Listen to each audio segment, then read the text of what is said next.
ዓለም ላይ የሚመጣውን ችግር ለእግዚአብሔር አለመኖር ሲያደርግልህ አለ ሳያደርግልህ የለም የምትለው ከሆነ እግዚአብሔር መኖሩን ማታምነው ጥቅምህን ነው የምታምነው ማለት። የሚገርማችሁ ተአምራት ሲያደርግ ሲያየው ይሄ የእግዚአብሔር ልጅ ነው ይላል። ሲራብ ሲጠማ ሲቸገር ሲተኛ ሲያየው ይሄ ደግሞ ተራ ሰው ነው ሩቅ ብሲ ነው ይላል። እንደ ተምታታበት ነው የቆየው ሰይጣን። እርኩስ መንፈስ ባደረባቸው ሰዎች እያደረ ምን ይል ነበር? የናዝሬቱ ኢየሱስ ሆይ የእግዚአብሔር ቅዱሱ ማን እንደሆን ካውቄሃለሁ ይል ነበር። ካወቀ አውቄሃለሁ ምን አመጣ? ሊያጣራ ነበር። ክርስቶስ ግን ዝም ብለው ውጣ ነበር የሚል። እስከ ዓርብ ድረስ እንደዚህ እንደተምታታበት ቆየ።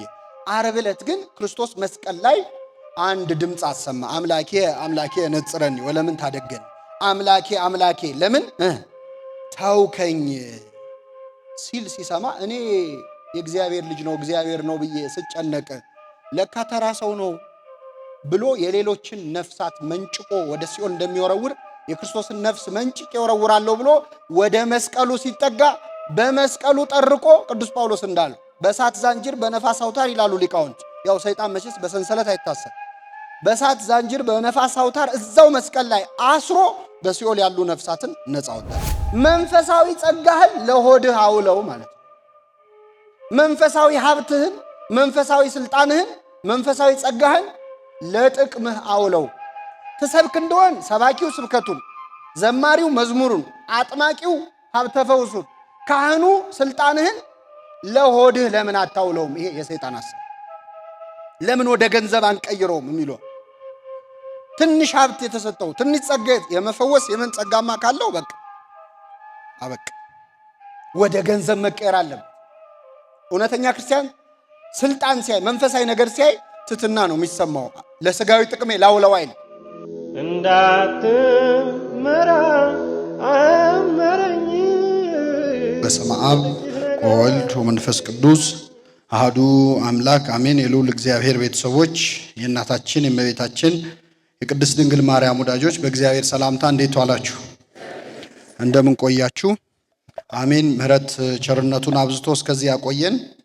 በእድሜያችን ላይ የዛሬዋን ዕለት ይህችን ሰዓት ጨምሮ በቸርነቱ ቅዱስ ቃሉን እንድንሰማ ስሙን እየጠራን እንድናመሰግነው በቤቱ የሰበሰበን የአባቶቻችን አምላክ ልዑለ ባሕርይ እግዚአብሔር ስሙ የተመሰገነ ይሁን።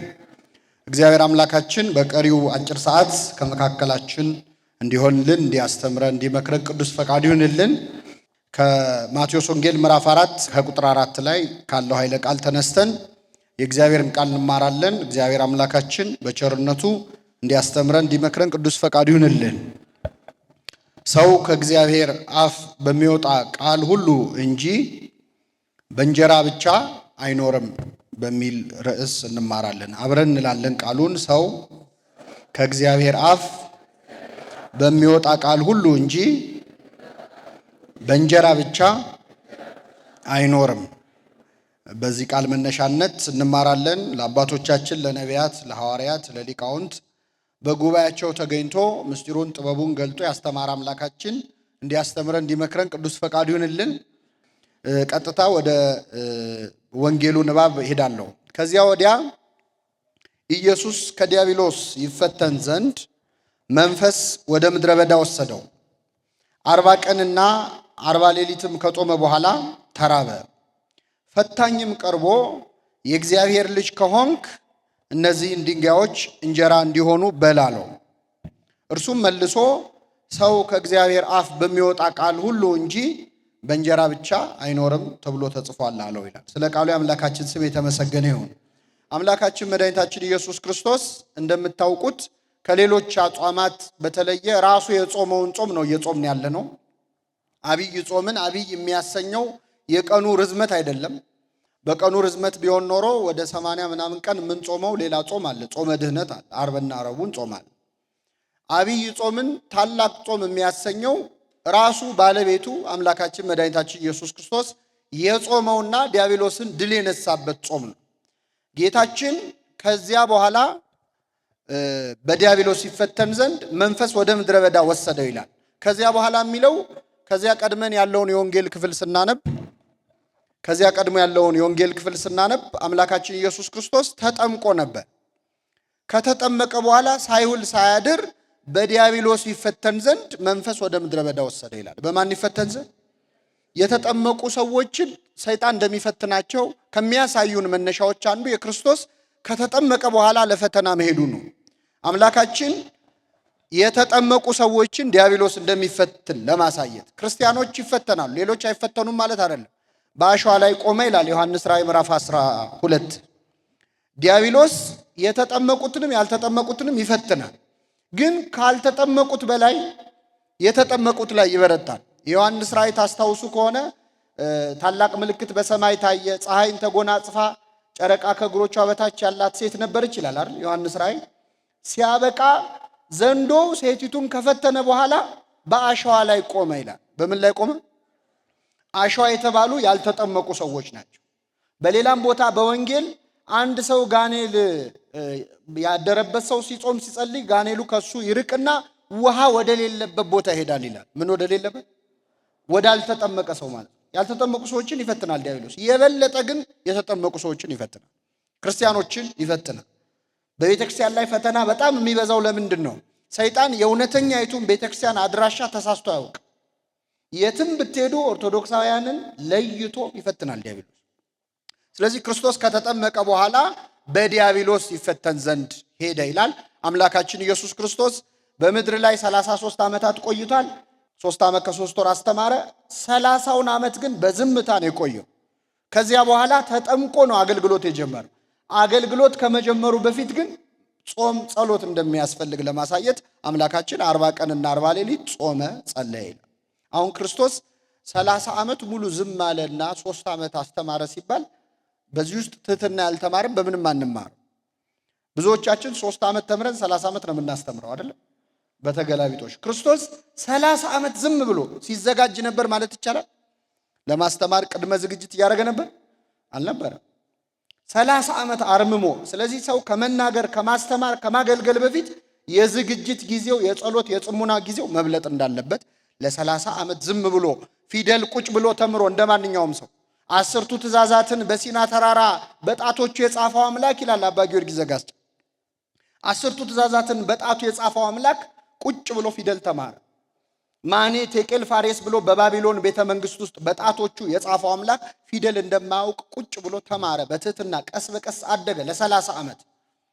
ከዚያ በኋላ ነው ከ30 ዓመት በኋላ ወደ አገልግሎት የገባው። በአንድ ቋንቋ ነው ደግሞ ያስተማረው። ይህንንም ማድነቅ አለብን በእውነት ክርስቶስ በአንድ ቋንቋ ብቻ አስተምሮ በአራማይክ ቋንቋ እና በዕብራይስጥ ቋንቋዎች ተናግሮ ነው ሄደው።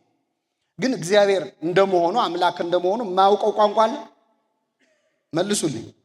አለ እንዴ? የለም። ለሐዋርያት ስንት ቋንቋ ነው የገለጠላቸው?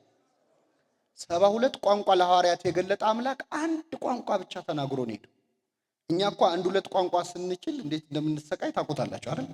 በየአረፍተ ነገሩ መሃል እየሰገሰግን አትሊስት ምናምን እንላለን። እሱ ሁሉን እያወቀ እረኞቹን አላስጨነቀም። በአንድ ቋንቋ በትህትና 3 ዓመት አስተምሮ ነው የሄደው። ብዙ ትህትና እንማራለን ከአምላካችን። ከኔ ተማሩ እኔ የዋህ በልቤም ትሁት ነኝ ብሎ ተናግሯል። ስለዚህ በወንጌል የመጀመሪያው አራያነቱ ከአገልግሎት በፊት መጾሙ ነው። በዲያብሎስ ይፈተን ዘንድ መንፈስ ወደ ምድረ በዳ ወሰደው ይላል። መንፈስ ወደ ገዳም ወሰደው። መንፈስ ወሰደው ሲባል ለሌሎች ቅዱሳን ለሌሎች ጻድቃን ሲሆን መንፈስ ቅዱስ አነሳስቶ ወሰዳቸው።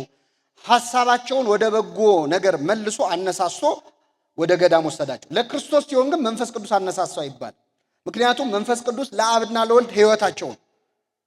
ስለዚህ ፈቃዱ አነሳሳው። በእርሱ ሕያው ህልው ሆኖ የሚኖር መንፈስ ቅዱስ አነሳስቶት ወደ ገዳም ሄደ። መንፈስ ቅዱስ ሰው እንዳለበት ከሚያሳዩ ማስረጃዎች አንዱ ወደ ገዳም የመሄድ ዝንባሌ ያለው ሰው። እውነት በዓመት ውስጥ አሁን የሆነ ለሳምንትም ለ7 ቀንም ለ2 ሳምንትም የሆነ ገዳም ሄጄ እርፍ ብዬ ልምጣ የሚል ስሜት የለንም? ሁላችንም አለ። ያም ማድረግ ባንችል ቢያንስ የሆነ ቤተክርስቲያን ሄጄ ትንሽ አረፍ ብዬ ልምጣ እንላለን። ይህንን እንድንል የሚያደርገን ማን ነው? መንፈስ ቅዱስ ነው። በጥምቀት የተሰጠን ጸጋ መንፈስ ቅዱስ ስላለ ወደ ገዳም ይመራል መንፈስ ቅዱስ። ሰው መንፈስ ቅዱስ ሲለየው ምን ይሆናል? ገዳም ምን ያደርጋል ይላል። ጉዞ በሄድ አይደለም፣ ተራራ በወጣ አይደለም፣ ደብረ ሊባኖስ መሄድ አይደለም፣ ዝቋላ መሄድ አይደለም ይላል። መንፈስ ቅዱስ ሲለየው መንፈሱን ከኛ አይወሰድብን አምላካችን። መንፈስ ቅዱስ ሲለየው ሰው ብዙ መንፈስ እንዳለበት ማስረጃ ብዙ ተጽፎልናል። በመንፈስ ቅዱስ ካልሆነ ኢየሱስ ክርስቶስ ጌታ ነው ሊል የሚችል የለም ይላል ቅዱስ ጳውሎስ። እሳቱን ስለቱን እያየ አረማውያን ፊት ክርስቶስ ጌታ ነው ብሎ ሊመሰክር የሚችለው ሰው ከሱ ጋር ምን ሲኖር ነው? መንፈስ ቅዱስ። መንፈስ ቅዱስ ያለበትን ሰው የምናውቀው ስለ እመቤታችን ባለው አስተያየት ነው። መንፈስ ቅዱስ ሞላባት ኤልሳቤጥ ምን አለች? የጌታዬ እናት ወደ እኔ ትመጪ ዘንድ እንዴት ይሆንልኛል? በመንፈስ ቅዱስ ካልሆነ ኢየሱስ ጌታ ነው ሊል የሚችል የለም። በመንፈስ ቅዱስ ካልሆነም በቀር ድንግል ማርያምን የጌታዬ እናት ሊላት የሚችል የለም። በመንፈስ ቅዱስ የተቃኘ ካልሆነ ህይወታችን ግን ያስጠላል። የተረጋጋ ነገር አይወድ። አሁን ጾም ነው፣ ጸጥ ያለ ጉባኤ ደስ አይለውም ሰው። መንፈስ ቅዱስ ሲለየው ምንድነው ጭር ያለ ይላል። በገና ሲሰማ ያስጠላዋል መንፈስ ሲርቀው። አይተናል እኮ ሳኦል ዳዊትን ያህል በገና ደርዳሪ ከፊቱ ቆሞ ሲደረድር ዝማሬ መላእክት ያሰማልን አይደለም ያለው። ጦር አንስቶ ምን አለበት ይል ወረወረበት። ለምን? እርኩስ መንፈስ ያሰቃየው ስለነበር። ለዚህ ነው ነቢየ እግዚአብሔር ዳዊት የሳኦልን ስቃይ ስላየ ወመንፈሰከ ቅዱስ አይታውጽም ላይ ቅዱስ መንፈስህን ከኔ ላይ ከሁላችን አይውሰድብን አምላካችን። ስለዚህ መንፈስ ወደ ምድረ በዳ ወደ ገዳም ይወስዳል። መንፈስ ወደ ምድረ በዳ ወሰደው። 40 ቀንና 40 ሌሊት ከጾመ በኋላ ተራበ ይላል። ክርስቶስ የጾመው 40 ቀንና 40 ሌሊት ነው። አንዳንድ ሰዎች ክርስቶስ የጾመው 40 ቀንና 40 ሌሊት ነው፣ ቤተክርስቲያን ለምን 55 ቀን ታጾማለች ይላሉ። ይህን መቼስ ለእናንተ አልመልስላችሁም። ጾመ ሕርቃልና ሰሙነ ሕማማት ከኋላ ከፊት አለ፣ ሰንበት አለ ብለን እናብራራለን። ግን በጣም የሚገርመው 40 ቀንና 40 ሌሊት ነው ጌታ የጾመው ብለው የሚጠይቁን ሰዎች፣ እነሱ ግን ጾሙ ቢባሉ እውነት 40 ቀን ሙሉ ይጾማል? ክርስቶስ 40 ቀንና 40 ሌሊት ማለት እኮ 9 ሰዓት እየበላ አይደለም። 40ውንም ቀን 40ውንም ለያሊ ምን አላለ አልበላም። እና እንደሚያደርገው ሰው ደግሞ መፎከራችን እኮ ምንገርም እኮ። ክርስቶስ 40 ቀን 40 ሌሊት ጾመ። ከ40 ቀን በላይ መጾም ይችላል አይችልም? እየቻለ ለምን አላደረገውም? ለአጽድቆተ ትስብእት። ከዚያ በላይ ቢጾም ኖሮ ሰው አልሆነም ለካ፣ ስግው አልሆነም ለካ። መለኮታዊ ኃይሉን ተጠቅሞ ነው የሚጾመው የማይርበው የማይጠማው እንዳይባል 40 ቀን 40 ሌሊት ሌሎች ነቢያት ያደረጉትን ቀን ለክቶ 40 ቀን 40 ሌሊት ጾመ። ማን ያደረጉትን? ሙሴና። ግን እነሱስ ቢሆኑ 40 ቀን ሙሉ እንዴት ቆዩ? ኤልያስ ከንግስት ኤልዛቤል ሲሸሽ ክትክታ ዛፍ ስር ተኛ፣ ደከመው። መልአከ እግዚአብሔር መጣና ቀሰቀሰው ይላል። ቅዱስ ፋኑኤል ነው። ቅዱስ ፋኑኤል ቀሰቀሰውና የምትሄድበት መንገድ ሩቅ ነውና ተነስተ ብላ አለው። ተነስቶ በላ። ጥቂት እንደበላ እንደጠጣ እንቅልፉ መጣ፣ መልሶ ተኛ። ድጋሚ ቀሰቀሰውና ብላ አለው። ተነስቶ በላ። በዚያ ምግብ ኃይል እስከ እግዚአብሔር ተራራ 40 ቀንና 40 ሌሊት ድረስ ተጓዘ ይላል። ቅዱሳን መላእክት ዛሬም ይቀሰቅሱናል። በነገራችን ላይ ለስጋዊ ምግብ ብቻ አይደለም። የምትሄድበት መንገድ ሩቅ ነው ተነስተ ብላ ማለት ትሞታለህ እኮ፣ መንገድህ ሩቅ ነው፣ ሰማያዊ ህይወት እኮ ይጠብቃል፣ የዘላለም ህይወት ይጠብቃል፣ ተነሳ ብለው ቅዱሳን መላእክት ይቀሰቅሱናል። አይቀሰቅሱንም? ሁሉ መዳንን የወርሱ ዘንድ ለማገዝ የሚላኩ መናፍስት አይደሉምን ይላል ነብዩ ቅዱስ ጳውሎስ። ይቀሰቅሱናል። ከምን? ከኃጢአት እንቅልፍ። አንተ የምትተኛ ንቃ፣ ከሙታንም ተነሳ፣ ክርስቶስ ያበራልሃል ይላል። ኃጢአት እንቅልፍ ነው። ሁላችንን ከነዋማ ሐኬት ከነዋማ ኃጢአት ያንቃል። መላእክት ይቀሰቅሱናል። ተነስተ ብላ ማለት በንስሐ ተነስተ ስጋውን ደሙን ምን ብል ተቀበል ብላ። በዚያ ምግብ ኃይል እስከ እግዚአብሔር ተራራ እስከ መንግስተ ሰማያት ለመድረስ ያብቃን አምላካችን። ስለዚህ ኤልያስ በልቶ ነው። ሙሴ እስካላችሁ ሙሴ በሰባቱ መንጦላይት። እንግዲህ ሙሴ በሲና ተራራ ላይ 7 የእሳት መጋረጃዎች እየተገለጡ በዛ ውስጥ እግዚአብሔር እያናገረው ብዙ ምስጢራት እየተገለጠለት ነው የቆየው። ቃል በቃል እግዚአብሔርን እያናገረ ሰው ሊርበው ሊጠማው ይችላል? አይችልም። በፍጹም ከእግዚአብሔር ጋር ተመስጦ ስለነበር ነፍሱ ከስጋው የመለየት ያህል እግዚአብሔርን ቃል በቃል ስላናገረ 40 ቀን 40 ሌሊት ጾሟል። ይህንን ይዞ ክርስቶስ እንደ ሙሴ እንደ ኤልያስ 40 ቀንና 40 ሌሊት ጾም። ለኛ ግን አይቻለንም። ይህንን አምነን መጀመር አለብን። 40 ቀን 40 ሌሊት ጾሟል ጌታ ለምን አጾሙም ብለው ሰዎች ሲጠይቋችሁ አንተ ትጾማለህ ወይ ብሎ መጠየቅ ያስፈልጋል። 40 ቀን 40 ሌሊት መጾም እንችላለን? መልሱልኝ። አንድ ልጅ ምንድነው ጀማሪ ክርስቲያን ከምን ይበልጣል ይባል። ሱባኤ ሊይዝ ፈለገና ወደ አንድ ገዳም ሄዶ እኔ በደንብ ተዘጋጅቼበታለሁ 40 ቀን 40 ሌሊት ነው የምጾመው አለ አሉ። እና መነኮሳቱ አረተው ይቅርብ ሲሉት አይ እኔ በደንብ አስቤበታለሁ ብቻ ቦታ ብቻ ስጡኝ፣ እኔ ምግብ አልፈልግም ጾማለሁ ብሎ በዓት ተሰጠው ገባ። መነኮሳቱ ለማንኛውም ብለው ሽምብራ ቆሎ አስገቡለት። ያው ተሸክማችሁ እንደገባችሁ የዛሬ 40 ቀን ተሸክማችሁ ምን ትላላችሁ? ልፉ ሲላችሁ ነው እሺ አስገቡ አለ። 1-3 ቀን መቼስ ጾመ፣ ጥሩ ነው እግዚአብሔር ይስጠው ታግሶ። ከ3 ቀን በኋላ በጣም ራበው እና ሲርበው እግዚአብሔር ስንት አምላክ ነው? እችን ለማሰብ 1 ሽምብራ በላ። 1 ሽምብራ አንስቶ በላ። ግን እግዚአብሔር አንድ ብቻ ነው። አንድም በስላሴ ስም አለ 3 አደረገው። ከዛ በ4ቱ ወንጌላውያን አለ፣ በ5ቱ አዕማደ ምስጢር፣ በ7ቱ ሊቃነ መላእክት። ብዙ 7 ብዙ ነው። በ12ቱ አልቻለም፣ በ24ቱ፣ በ36ቱ፣ በ72ቱ፣ በ120ው መጨረሻ በእልፍ አላፋት መላእክት አለ። ምንድነው ሐሳቡ? እስመንህነ በጊዜ ጽጋብ ይመስለነ እንዘንክ ጸዊመ። በጠገብን ጊዜ መጾም ምንችል ይመስለን አይመስለንም? አንድ ሰው አሁን ራቱን ጥርቅ አድርጎ በልቶ ነገ እስከ ስንት ሰዓት ጾማለህ ብትለው ምንድነው የሚል? ኧረ ነገ አልበላም ይላል። ጠግቧላ። ይሄ በጾም ብቻ አይደለም፣ በነገራችን በምንም ነገር። እኔ እኮ ስልጣን ቢሰጠኝ እቺን ሀገር እንዴት አድርጌ እንደሚይዛት ይላል። ቢሾም እኮ ሊብስ ይችላል። ገንዘብ ቢኖረኝ እኔ ድሃ አይኖርም ነበር እዚች ሀገር ይላል። ቢኖረው ገፋዬ ነዳይ ይሆን በጣም የከፋ ሊሆን ይችላል። አናውቅም አቅማችን እና 40 ቀን 40 ሌሊት መጾም ለማንኛውም የኛ አቅም አይደለም። አምላካችን ግን 40 ቀን 40 ሌሊት ጾመ። ከጾመ በኋላ ተራበ። ፈታኝም ቀርቦ ይላል፣ ዲያብሎስ ቀርቦ የእግዚአብሔር ልጅ ከሆንክ እነዚህን ድንጋዮች እንጀራ እንዲሆኑ ዳቦ እንዲሆኑ በላለው። ድንጋይ ዳቦ አድርግና በላለው። እዚህ ውስጥ ብዙ ነገር አለ። የመጀመሪያው የእግዚአብሔር ልጅ ከሆንክ ነው። የማን ልጅ ከሆንክ? ከየት ነው ያገኘው? ዲያብሎስ ወደ ኋላ ስትሄዱ የማቴዎስ ወንጌል ምዕራፍ 3 ላይ ክርስቶስ ሲጠመቅ እግዚአብሔር አብ በደመና ሆኖ ተናገረ። የምወደው ልጄ ይህ ነው ተብሎልህ የለ? ከሆንክ እንደተባለው የእግዚአብሔር ልጅ ከሆንክ ማለት ነው። ከሆንክ የሚለው ቃል ጥርጣሬን ያሳያል። እንግዲህ ብዙ ሊቃውንተ ቤተክርስቲያን እንደጻፉልን ዲያብሎስ የክርስቶስን አምላክነት በትክክል አላወቅም፣ ሰውሮበታል ስጋዌውን። ነቢየ እግዚአብሔር ዳዊት የማይታይ ስውር ጥበብን አስታወከኝ ይላል። ከአጋንንት ሰውረህ ምስጢረ ስጋዌህን ገለጥክልኝ ማለት ነው ይላል ትርጓሜያችን። ቅዱስ ጳውሎስ ደግሞ ከዚህ ዓለም ገዢዎች ከአጋንንት ማለት ነው አላወቀም ይህንን ምስጢር። ቢያውቁትስ ኖሮ የክብርን ጌታ ባልሰቀሉት። አጋንንት ክርስቶስ የእግዚአብሔር ልጅ መሆኑን አምላክ መሆኑን ቢያውቁ ኖሮ ዓለም ይዳን ብለው በመስቀል ላይ ምን አይሉትም? አያሰቅሉት። ስለዚህ አላወቀም። ቅዱስ አግናጢዮስ የተባለው አባት ደግሞ ምን ይላል? የእመቤታችንን ቅዱስ ገብርኤል ቆሞ ያበሰራትን ሰውሮበታል። ዲያብሎስ አላወቀ። ለምን? ብዙ ጽንስ ሊያጨናግፍ ይችል ስለነበር። ስለዚህ ስላላወቀ ይጠራጠር ግን ነበር። የምወደው ልጄ ነው የሚለውን ሲሰማ ግራ ገባው። እውነት የእግዚአብሔር የባህሪ ልጅ ሆኖ ነው ወይስ እንደው በጸጋ እግዚአብሔር ሁሉን ልጄ እንደሚለው ልጆቼ እንደሚለው ጠርቶት ነው? ይችን ማጣራት ፈለገ። ስለዚህ መጥቶ የማን ልጅ ከሆንካል?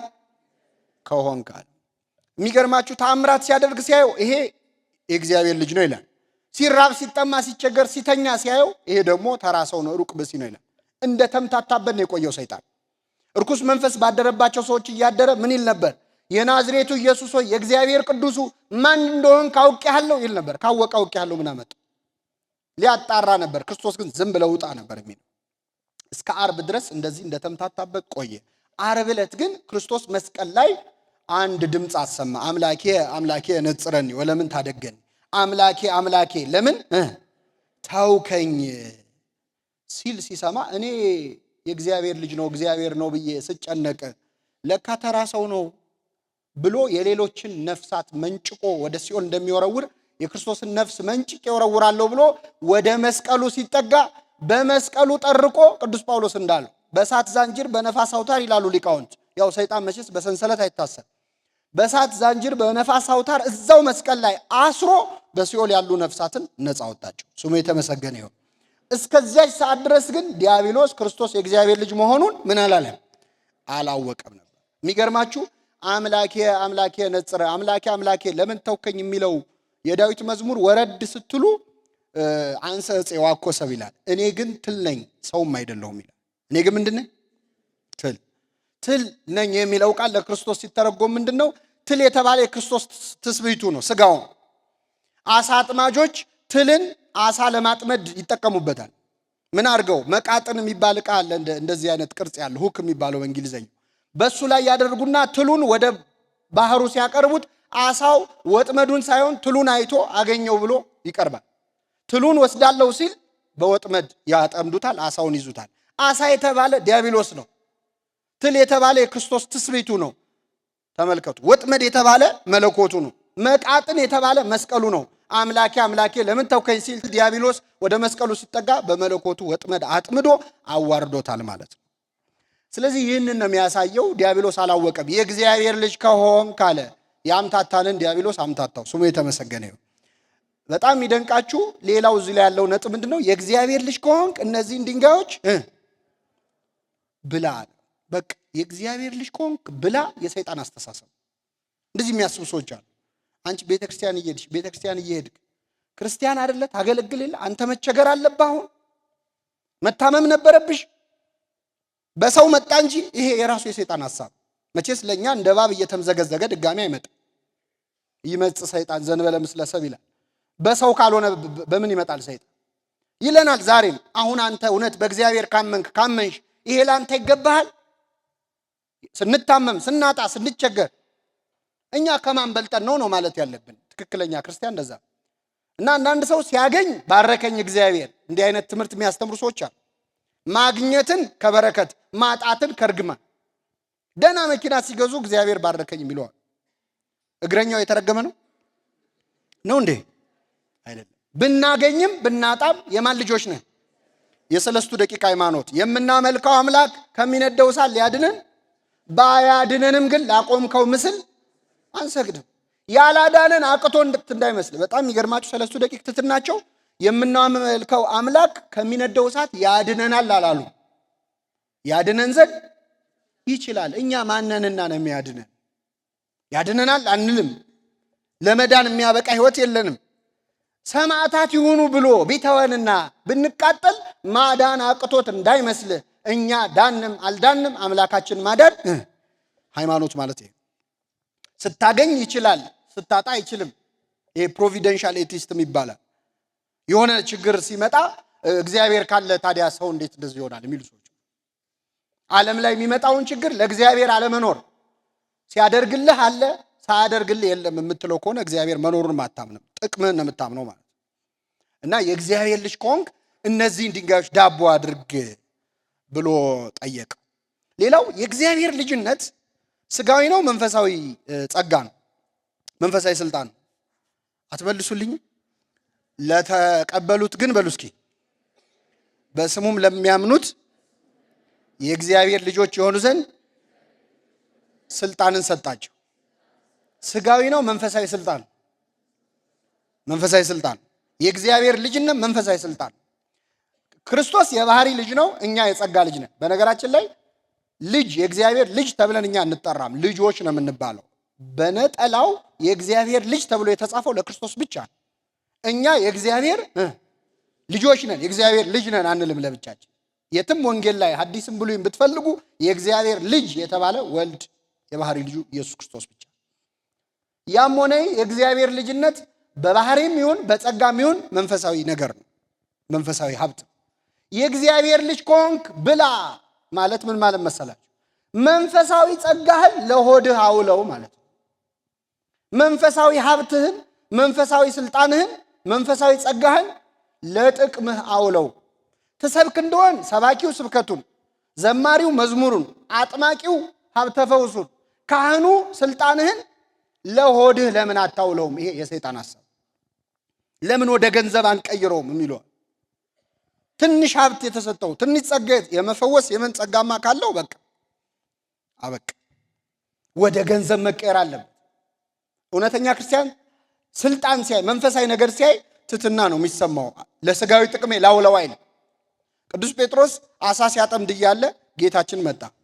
መረቡን ወደ ጥልቁ ጣሉ አለ። በጣም ብዙ አሳ አጠመዱ። ሲያጠምዱ ጴጥሮስ ምን አለ? ጌታ ሆይ በዚህ ባህር ውስጥ ያለውን አሳ አውቆ መረብ ውስጥ እንዲገባ ካረገ በእኔ ውስጥ ያለውን ኃጢአትማ እንዴት ያውቅብኝ ይሆን ብሎ ፈራ ይላል። ተንበርክኮ በእግሩ ስር ተደፍቶ ጌታ ሆይ ኃጢአተኛ ነኝና ከኔ ተለይ አለው። ምን በል? ከኔ ተለይ። አሁን ዛሬ ቢሆን አሳ አጥማጆች መጥቶ አንዱ በዚህ ጋር አጥምዱ ብሏቸው ብዙ ቢያጠምዱ ከኛ ተለይ ይሉታል። እንዲህ አይነት ችሎታ ካለህማ በደንብ ሰፋ አድርገህ ነው ስራውን አይደለ ሱቅ ከፍተን እዚህ ጋር አሳ ቤት እዚህ ነው የምንለው። መንፈሳዊ ጸጋን ለሀብት፣ ለንብረት፣ ለስጋዊ ጥቅም ብቻ ማዋል የሰይጣን ሐሳብ። ቅዱሳን ብዙ ሀብት ጸጋላቸው፣ ግን ለራሳቸው ጥቅም አላዋሉትም፣ ለእንጀራ አላዋሉትም። እነ ቅዱስ ጳውሎስ ደመና ይጠቅሱ ነበር፣ ግን ከዚች ለመሄድ ደመና እየጠሩ ይሄዳሉ ማለት አይደል። ክርስቶስ አሳና እንጀራ አበርክቶ አብልቷል። 2 ጊዜ ነው አሳና እንጀራ ያበረከተው። ስንት ጊዜ? 2 ጊዜ። በየቀኑ ራት በበሉ ቁጥር አሳና እንጀራ እያበረከተ ያበላቸው ነበር? አላደረገው። ሙት ማስነሳት ይችላል፣ ግን በጣም ጥቂቶችን ነው ከሞት ያስነሳው። በሽተኛ ህሙማንም መፈወስ ይችላል፣ ግን የፈወሰው ጥቂቶችን ነው። በቤተ ሳይዳ የተኙ ብዙ በሽተኞች ነበሩ። ስንት በሽተኛ ነው ክርስቶስ የፈወሰው? 1። ሁሉንም ተነሱ ማለት ይችላል አይችልም? የመጣው ግን ለስጋ አይደለም ለነፍስ ነው። አስተሳሰባችን መስተካከል አለብን ማለት አመጣጤ ለስጋ አይደለም። ህሙማነ ነፍስን በታምራት ህሙማነ ስጋን በታምራት ህሙማነ ነፍስን በትምህርት መጻጉዕን ሲፈውሰው እዛ ያሉት ሰዎች የክርስቶስን አምላክነት አውቀው በነፍሳቸው ተፈውሰው። ግልጽ ነው አይደለ? ስለዚህ ለስጋዊ ጥቅም ካዋልከው የእግዚአብሔር ልጅ ከሆንክ ድንጋይ ዳቦ አድርግ የሚለውን የሰይጣን ምክር ሰምተሃል ማለት ነው። ግልጽ ነው አይደለ? አባቶቻችን ብዙ ተአምራት የማድረግ ጸጋ የተሰጣቸው ነበሩ፣ ግን ተአምራቱን ካልተገደዱ በቀር አያረጉትም ነበር። ለክብራቸው ለሆዳቸው መጠቀም ሲጀምሩ ግን እግዚአብሔር ጸጋውን ይገፍባቸው። በዜና አበው ምን ተጽፏል መሰላቸው? አንድ አባት ከዊነ እሳት የሚባል ማይረግ ላይ ደርሶ እሳት አያቃጥለውም ነበር። እሳት ሲነድ አያቃጥለውም። በኋላ እሳት የማያቃጥለው አባት ተብሎ ወሬው በገዳም ሁሉ ተሰራጨ። መነኮሳት ሁሉ እየሄዱ እስቲ እሳት አያቃጥልም ሲሉት ለመጣ ለሄደው ሰው ጧፍ ይለኩስና ይኸው አያቃጥለኝ ይላል። ከዛ ለመደ። በጣም ብዙ ምዕመናን ቤቱ ጋር ነው እሳት የማያቃጥለው አባት ያለው እያሉ ወደዛ ገዳም እየጎረፉ መንፈሳዊ ጉዞ ማካሄድ ጀመሩ። እየሰማችሁ ነው። በኋላ ይህ አባት በጣም በቃ ለመደ ይሄንን ትርኢት ማሳየት ማለት። ስለዚህ ለምን ሰውን ሁሉ አንድ ቀን አላሳየውም ብሎ ቀጠሮ ቀጠረና ደመራ አስደመረ። ምን ሊያደርግ? እሳት ውስጥ ሊገባ። የሚገርማቸው ገብቶ ቀረበዛው ተቃጥሎ ሞተ። ለክብሩ መዋል ሲጀምር ነጠቀው እግዚአብሔር ማለት ነው። ለሆድህ ካዋልከው ድንጋይ ዳቦ ማድረጊያ ካረከው መንፈሳዊ ጸጋን እግዚአብሔር ይከለክላል። ከዚህ ጠብቀን ሁላችንን። ስለዚህ እግዚአብሔር ልጅ ከሆንክ እነዚህን ድንጋዮች፣ ሌላው እነዚህን ድንጋዮች ነው ደግሞ የሚለው በጣም ይገርማቸው። ይችን ድንጋይ አንሳና ዳቦ አድርገህ ብላ አይደለም የሚለው። የትኞቹን ድንጋዮች? እነዚህን። በመሰረቱ እስራኤል አገሩ ራሱ ድንጋይ ስለሆነ አገሩን ዳቦ አድርገህ ከማለት አይተናነስ። የሚበቃህን ያህል አይደለም ያለው። እነዚህን ድንጋዮች፣ ብዙ ድንጋዮች ሰይጣን እንድታግበሰብስ ስግብግብ እንድትሆን አልጠግባይ እንድትሆን ምክር የሚሰጥ። ዓለማችን ላይ ያለው ሀብት እኮ ለዓለም ብዙ ድሆች የሚተርፍ ነው። ግን ጥቂት ስግብግብ ሰዎች በልተው የማይጨርሱትን ሀብት ቆልፈው ያበላሹታል። ብልና ነቀዝ ይበላዋል ሲስገበገቡ ማለት ነው። በምን ምክንያት? እነዚህን ድንጋዮች ዳቦ የማድረግ አስተሳሰብ ስላላቸው። ግልጽ ነው አይደለ? ስለዚህ እነዚህን ድንጋዮች ዳቦ እንዲሆኑ በላለ። ክርስቶስ ምን አለው? ሰው ከእግዚአብሔር አፍ በሚወጣ ቃል ሁሉ እንጂ በእንጀራ ብቻ አይኖርም።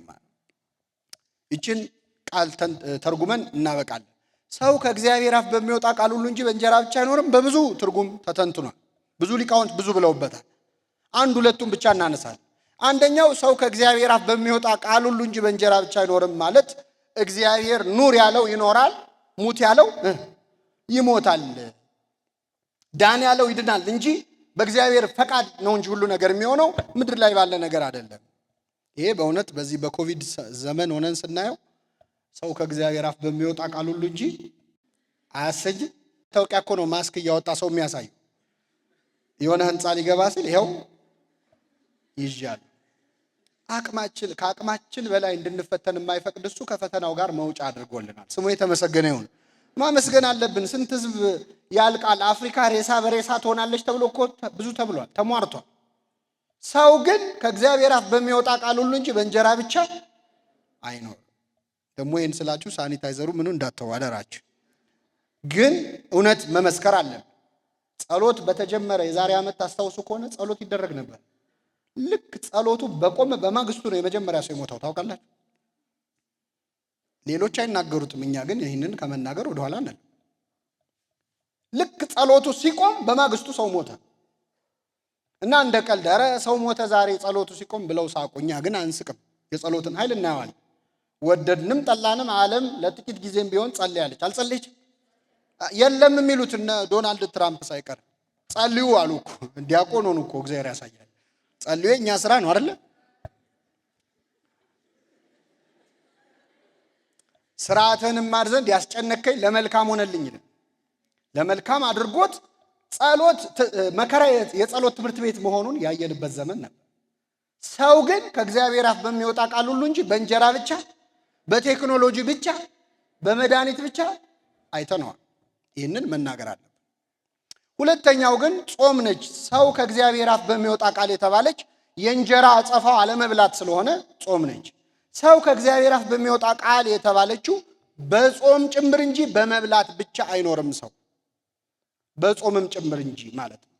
ጾም ከእግዚአብሔር አፍ የወጣች ቃል ነች። አትስረቅ፣ አትግደል፣ አታመንዝር፣ በሐሰት አትመስክር ከማለቱ በፊት እግዚአብሔር አትብላ ነው ያለው። ዕፀ በለስን አትብሉ ነው ያለው አይደለም? ከእግዚአብሔር አፍ የወጣች የመጀመሪያይቱ ሕግ ቀዳሚት ሕግ ጾም ነበረች። ስለዚህ ሰው ስለበላ ስለጠጣ ብቻ አይደለም ከእግዚአብሔር አፍ የወጣችውን ሕግ ጾምን በመጾምም ጭምር ነው የሚኖረው። ጥልቅ ነች ጾም፣ ብዙ ነገር አላት። ቤተክርስቲያን ጾምን በፍቅርን የምታየው እማ ለጸሎት ይላታል ማሪሳ። የጸሎት እናት ነች ጾም። የምን የጸሎት እናት። ሰው በፍስክ ጊዜ ነው በጾም ጊዜ ነው የመጸለይ ዝንባሌ ያለው። ብዙ ጊዜ ክርስቲያን ከመብላቱ በፊትም በኋላም መጸለይ ያለበት። ግን ብዙዎቻችን ካረሳ ነው እንኳን ብዙ ሰው የሚጸለየው የትኛው ነው? ከመብላቱ በፊት ነው። ባዶ ወደን ሲሆን ትጸልያለህ፣ ትዝ ይልሃል፣ ስትጠግብ ትረሳዋል። ጾም የጸሎት እናት ነች። እማ ለጸሎት ወእህታ ለአርምሞ የዝምታ እህት ነች። ሰው ሲጾም አፉ ይዘጋል። አፉ ዝግ ሲዘጋ ደግሞ በጣም ብዙ ኃጢአት ይቀራል፣ ያንደበት ኃጢአት። ወነቃ ለአንበ የእንባ ምንጭ ነች። ሰው በጾም ወቅት ሲጸልይ መንፈሳዊ ስሜት ይሰማዋል። ሌላ ቀን የሰማው ቃለ እግዚአብሔር ያላስለቀሰው ልቡን ያልነካው ይነካዋል። ወጥንተ ኩሉ ገድል ሰናይት የመልካም በጎ ስራ ሁሉ ምንጭ ነች። በሌላ ስፍራ ደግሞ ታጸምም ኩሎ ፍትወታተ ዘሥጋ የስጋን ምኞት ሁሉ ምን ትላል? ጸጥታ፣ ዝሙትን ያጠፋል። ጾም ከሚጾም ሰው አፍ እሳት ይተፋል ይላል አባ ጊዮርጊስ። የሚጸልይም አይኑን ይወጋዋል። ስለዚህ ጨንቆታል ሰይጣን ወዴት እንደሚሄድ። ችግሩ ሲፈታ እኛም አብረን እንፈታለን። ከዚያ ይላል ወንጌሉ ተመልሶ ሲመጣ ቤቱ ተጠርጎ ያገኘዋል። ይህን ጊዜ ጓደኞቹን ጠርቶ ከፊት ይልቅ ሌሎች 7 አጋንንት አብረው ይገቡበታል። ለዚያ ሰው ከፊት ይልቅ የኋለኛው ይከፋበታል ይላል። ከዚህ ሰውረን እግዚአብሔር። አሁን ግን በዚህ ሰዓት ዐቢይ ጾም ማለት ሰይጣን የት እንደሚሄድ ጨንቆታል። ቢያንስ ጸጥ ብለናል፣ ተረጋግተናል ከሌላው ጊዜ በላይ። ጾም በጣም ብዙ ጥቅም አላት። ሌላው ጾምን ከረሃብ አንጻር ማየት የለብን። አንዳንድ ሰው ጾምን ረሃብ አድርጎ የሚረዳ ሰዋል። ደስ የማይለውም አለ። ቅድም ሲነገር ነበር አጽዋማት ይቀንሳሉ። በፊት ተሐድሶች ነበሩ፣ አሁን ደግሞ ሌሎች መጡብን ጾም የሚቀንሱ። በአንድ ወቅት መግለጫ አውጥተው ታስታውሱ ከሆነ በማህበሩ መልስ ተሰጥቷልና አጽዋማት ሲቀንሱ ምንድን ያሉት? የሐዋርያት ጾም መጾም ያለበት 12 ቀን ነው። ለምን? ተራቀው ሞተዋል እኮ። የነነዌ ጾም ስንት ቀን ነው የምንጾመው? የነነዌ ህዝብ ስንት ነው? 120 ሺህ ነው። ስለዚህ ሐዋርያት ጾም 12 ቀን ከሆነ የነነዌ ጾም 120 ሺህ ቀን መጾም አለብን። ላለመጾም ሰበብ ፍለጋ ማለት በዛ። እርግጥ ብዙ ነው ጾም፣ ብዙ ነው። ይሄን ማመን አለብን። በቁጥር እኮ ብዙ ነው። ከዓመቱ የሚበዛውን እንጾማለን። ወደ 8-9 ወር እንጾማለን። ምናልባት 8-9 ወር ስል አንዳንድ ሰው እንዴ አልደመርኩትም ነበር ለካ ገለውናል እንዳትሉ አይደል። በቁጥር ከሆነ ብዙ ነው። ግን ቤተ ክርስቲያን ያበዛችው የምንራብበትን ጊዜ ሳይሆን የምንጠግብበትን ጊዜ። ጾም የሥጋ ረሃብ ነው፣ የነፍስ ግን ጥጋብ ነው። እያበላችን ነው ቤተ ክርስቲያን። እናት እንዴት ነው ልጅ እየተነጫነጨ እችን ብቻ ጉረስና ከዛ በኋላ ይበቃል ትላለች አይደል? እያረሳሳች እችን ብቻ ትላለች። ቤተ ክርስቲያንም አሁን ተፈታ፣ አሁን ደግሞ ተያዘ እያለች ጾም ማለት ነው እንጂ እንደዛ ነው የምትወደው። ቅዱስ ዮሐንስ አፈወርቅ ይላል አንድ ሰው አንድ ቤት ተቆልፎብህ ሳትበላ ሳትጠጣ ከርመህ በጣም በረሃብ ቆይተህ ስትወጣ ትልቅ ሕንፃ ይሰጥሃል ቢባል ይስማማል አይስማም? ህንፃ አረኩት ኮንዶሚኒየም ይሰጣል ቢባል ይስማማል አይስማማም? ይስማማል። ምክንያቱም እየራበውም ቢሆን የሚያስበው ምኑን ነው? መንግስተ ሰማያትን ለመውረስ ሰው እድሜውን ሙሉ ቢጾም ያዋጣል? ያዋጣል? ለዘላለም ህይወት ማለት ግን ቤተክርስቲያን አቅማችንን ስለምታይ ምን ያህል ለጾም እንደምታደላ የምታውቁት። አንድ ሰው በጽኑ ደዌ የተያዘ ሰው መድኃኒት የሚወስድ ሰው እንዲጾም አይገደድም ታውቃላችሁ። ግን የሚሞት ከሆነ እስኪሞት ድረስ ይጹም ይባል። እስኪሞት ይብላ አይደለም የሚባል ይጹም። መንፈሳዊት ቤተክርስቲያን ነች። እና ሐዘን ለአብዳን ይላታል ቅዱስ ያሬድ። ጾም የሰነፎች ሐዘን ነች፣ ወትፍሲት ለጠቢባን የጠቢባን ደስታ ነች። ሰነፎች ጾም ያስጠላቸዋል። ገና ጾም በገባ በአንድ ቀኑ ሊፈታ ስንት ቀን ቀረው የሚል ሰው አለ። ሐዘን ለአብዳን ማለት ነው። ለጠቢባን ደስ ተደስቶ ለመጾም እግዚአብሔር በቸርነቱ ይርዳል። እንዴት ብንጾመው ነው እግዚአብሔር ደስ የሚለው? ይህን ልናገርና በቃል እግዚአብሔር ብዙ እንዲህ አድርጋችሁ ጾሙ ብሎ ተናግሯል። በነገራችን ላይ ጾም ያስፈልጋል አያስፈልግም የሚለውን ጥያቄ ክርስቶስ አልመለሰውም፣ ዘሎታል። ዘለለውና ስትጾሙ ብሎ ነው የጀመረው። ምን ስትሉ? መቼስ መጾምማ እሱ የታወቀ ነው አለ። መጾም ያስፈልጋል አያስፈልግም እሱ የክርስቲያን ጥያቄ አይደለም። ስትጾሙ አለ። አፈጻጸሙ ላይ ነው እንጂ ውይይት ያደረገው ራሱ አስፈላጊነቱ ላይ ጥያቄ ነው። ስትጾሙ እንደ ግብዞች አጠውልጉ፣ ለታይታ አታድርጉት፣ ለተሪዮ አታድርጉት አለ። በሌላ ስፍራ ደግሞ ስለ ጽድቅ የሚጾሙ ብፁዓን ናቸው። ስለምን? ስለ ጽድቅ። ሰው በብዙ ምክንያት ሊጾም ይችላል። ለውዳሴ ከንቱ ሊጾም ይችላል እንደ ግብዞች። አጠገቡ ያሉት ሁሉ እየጾሙ እሱ ሲበላ ሆዳም እንዳይባል አፍሮ የሚጾም ሰው ሊኖር ይችላል። ለቁጠባ ሊጾም ይችላል ሰው። በምሳው የከበረ ይለዋል የኛ መጽሐፍ። ጾም ሲመጣ በቃ የቁርስ የለ ወጪ የምሳ የለ ብሎ ሊያጣራቅም ይጾማል። የጽድቅ አይደል? አይሁድ ጳውሎስን ካልገደልን አንበላም ብለው ጾመዋል። የጽድቅ ነው አይደለም? ስለ ጽድቅ ማለት ምንድነው? ከኃጢአት ለመከልከል ብለው የሚጾሙ ሰዎች ብፁዓን ናቸው። ሕገ እግዚአብሔር ለመጠበቅ ብለው የሚጾሙ በተለይ በዓለማችንም በሀገራችንም እንደ ግለሰብም በዚህ ሰዓት ጾም ያስፈልገናል አያስፈልግም? ያስፈልገናል። ጾም ብቻ የሚፈታቸው ችግሮች አሉ፣ ያለ ጾም የማይፈቱ። እዚህ የማቴዎስ 17 ላይ ጌታችን በታቦት ተራራ ያደረገውን ክብሩን የገለጠበትን ታሪክ ታውቃላችሁ። እሱ ታሪክ ላይ ከታች የተጻፈ ብዙ ጊዜ ትኩረት የማይሰጠው የወንጌል ክፍል አለ። ጌታችን ወደ ታቦር ተራራ ስንት ደቀ መዛሙርት ነው ይዞ ሄደው? 3። ስንት ይቀራሉ መሬት ላይ? ሂሳብ ላይ ችግር አለን። ስንት ሰው ይቀራል? 9ኙ በጣም ጭንቅ ላይ ነበሩ። በነገራችን ጋኔል ያለበት ልጅ ያለው ሰው ልጁን አምጥቶ ማነው ደቀ መዛሙርቱን ፈውሱልኝ አላቸው። ስንት ሆነው?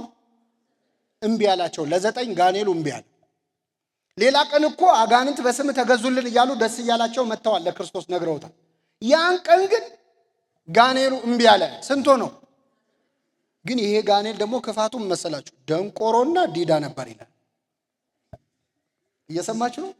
አይሰማም፣ አይናገርም። ምን ማለት መሰላችሁ? የት ነው ያዝከው ስትለው አይሰማም።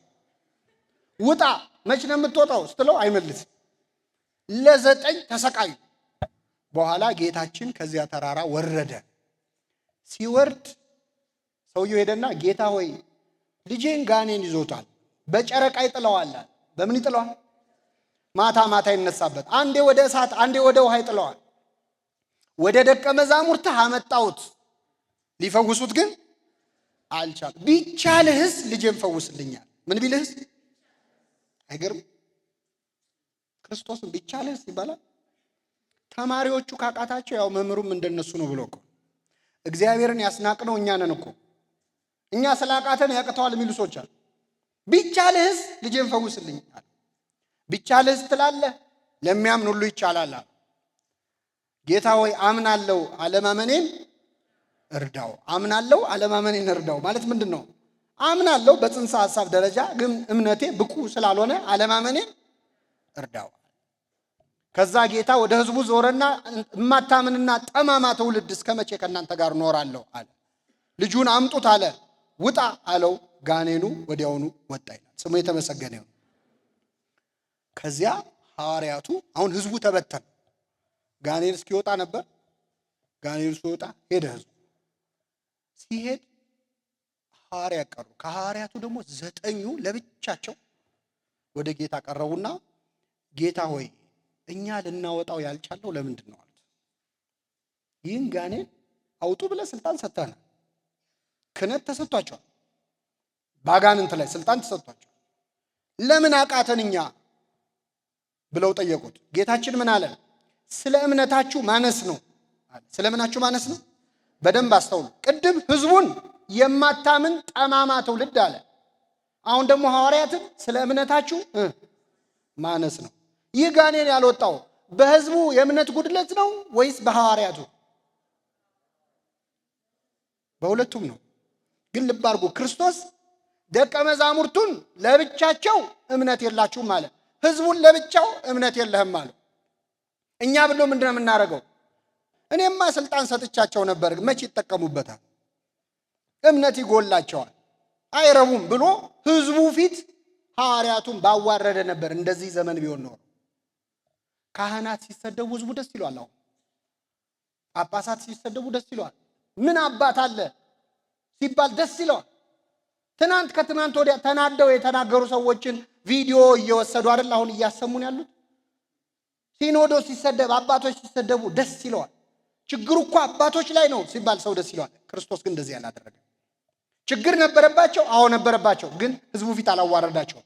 ህዝቡን ነው የወቀሰው። ሐዋርያቱ እምነት ቢጎላቸውም እንኳን እናንተ እምነት ካላችሁ የጋኔን ምን ይል ነበር? ይወጣ ነበር። እምነት የላችሁም ብሎ አባረራቸው፣ ሸኛቸው። ሐዋርያቱን ደግሞ ምን ህዝብ አለ ይሄ የማይረባ ህዝብ አላለ። እምነት የሌለው ህዝብ እናንተ እኮ ታወጡ ነበር፣ ህዝቡ እምነት ጎሎ ነው አላለ። በእናንተ ችግር ነው አለ። ካህናቱን ለብቻ ህዝቡን ለብቻ ነው የሚገስጸው። ከዚያ ውጭ ግን ጋኔኑ ያልወጣበት ምክንያት ምንድን ነው? ይህ አይነቱ ጋኔን ያለ ጾምና ያለ ጸሎት ሊወጣ አይችልም። አንዳንድ ጋኔን አለ ያለ ጾም ያለ ጸሎት የማይወጣ። እያንዳንዳችን ይህንን ልጅ ከልጅነቱ ጀምሮ ይጥለው ነበር የተባለ አይነት ከልጅነታችን ጀምሮ ሊለቀን ያልቻለ ጋኔን የለም። የግድ ርኩስ መንፈስ መሆን የለበትም። ሱስ ሊሆን ይችላል፣ አመል ሊሆን ይችላል፣ ክፉ ጠባይ ሊሆን ይችላል። ሊለቀን ያልቻለ ይህ ልጅ በጨረቃ ይነሳበን ነበር ይላል። በምን? ማታ ማታ ሲመሽ የሚጀምረን አመል ምንድን ነው? እኛ ጨረቃ ሲመጣ የሚነሳብን የለም የሆነ ነገር። አንዴ ወደ እሳት አንዴ ወደ ውሃ ይጥለዋል። አንዴ ቁጡ የሚያደርገን፣ አንዴ ትሁት የሚያደርገን፣ አንዴ ንጹህ የሚያደርገን፣ አንዴ ርኩስ የሚያደርገን። እያንዳንዳችን ልንላቀቀው ያልቻልነው የሆነ ጋኔን አለ።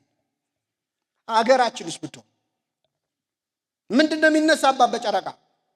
ሌሊቱን ምን ተፈጽሞ ነው የሚያድረው? አንዴ ወደ እሳት፣ አንድ ሰሞን አገሩ ድብልቅልቅ ይላል፣ አንድ ሰሞን ደግሞ ተፋቅረን እፍ እንላለን የሚባለው ልክ እንደ ባልና ሚስት 3 ጉልቻ እፍ ስትሏል የሚነደው የፍቅርን እሳት እፍ ምንልበት ጊዜ አለ። ኢትዮጵያ ለዓለም ዋንጫ አለፈ፣ ለአፍሪካ ዋንጫ አለፈች ብለን አሁን በቀደም ሲበጠበጥ አልነበር ሀገሩ? በማግስቱ ደግሞ ሲሰዳደብ ነው ያለው። አንዴ ወደ እሳት አንዴ ወደ ውሃ ማለት ከዚህ የተለየ ምን አለ? አንዴ ፍቅር ያደርገናል፣ አንዴ ጸበኛ ያደርገናል። በጨረቃ የሚጥለን ሊላቀቀን ያልቻለ ኢትዮጵያውያን ምንድን ነው በሽታችን? እንዲህ አይነቱ ችግር ያለ ጾምና ያለ ጸሎት ሊወጣ አይችልም። የሰማነውን በልቡናችን ያሳድርብን።